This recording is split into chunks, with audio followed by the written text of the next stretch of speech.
Apakah pernah terpikir oleh kita, bila kita dipanggil Tuhan nanti, kita maunya dikremasi atau dimakamkan? Kremasi maupun pemakaman memiliki kekurangan serta keunggulan masing-masing.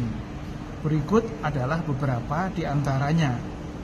Kita mulai dari kekurangan kremasi. 1. Tidak sesuai dengan tradisi atau agama tertentu. Kremasi katanya tidak diterima oleh beberapa agama atau tradisi. 2. Proses yang tidak alami. Kremasi melibatkan proses pembakaran yang dianggap tidak alami. 3. Kurangnya tempat peristirahatan terakhir. Kremasi tidak memiliki tempat peristirahatan terakhir yang pasti. Yang keempat, dampak emosi. Kremasi dapat mempengaruhi proses berduka keluarga karena tidak ada tempat untuk bisa dikunjungi.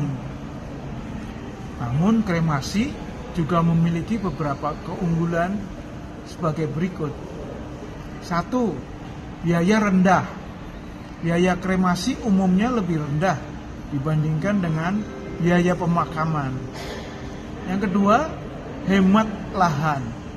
Kremasi tidak memerlukan lahan yang luas sehingga lebih ramah lingkungan. 3. Prosesnya cepat. Kremasi dapat dilakukan dalam waktu yang lebih singkat dibandingkan dengan pemakaman. Yang keempat, fleksibilitas. Abu hasil kremasi dapat disimpan, disebar, bahkan di beberapa tempat dibuat menjadi perhiasan.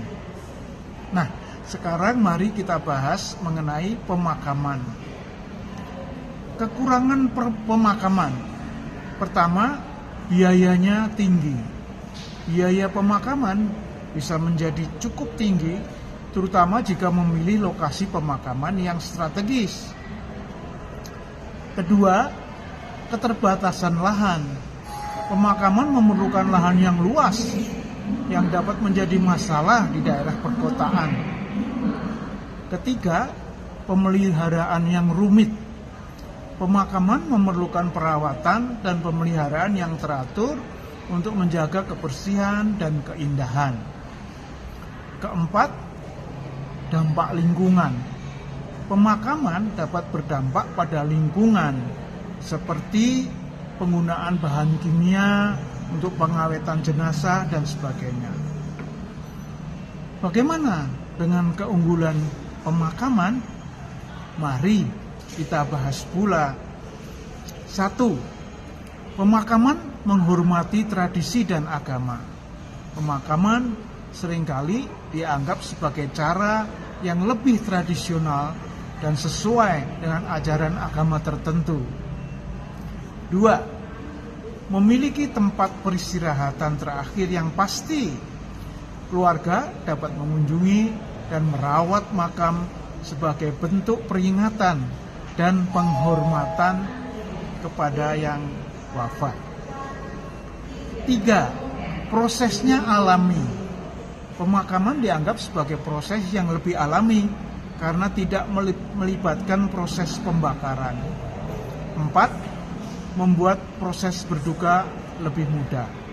Pemakaman dapat membantu keluarga dalam proses berduka karena memiliki tempat yang dapat dikunjungi dan dirawat. Keputusan untuk dimakamkan ataupun dikremasi seringkali dipengaruhi oleh faktor-faktor seperti agama, tradisi, dan preferensi pribadi. Maka hal tersebut kembali kepada kita masing-masing. Apakah mau dikremasi ataukah dimakamkan?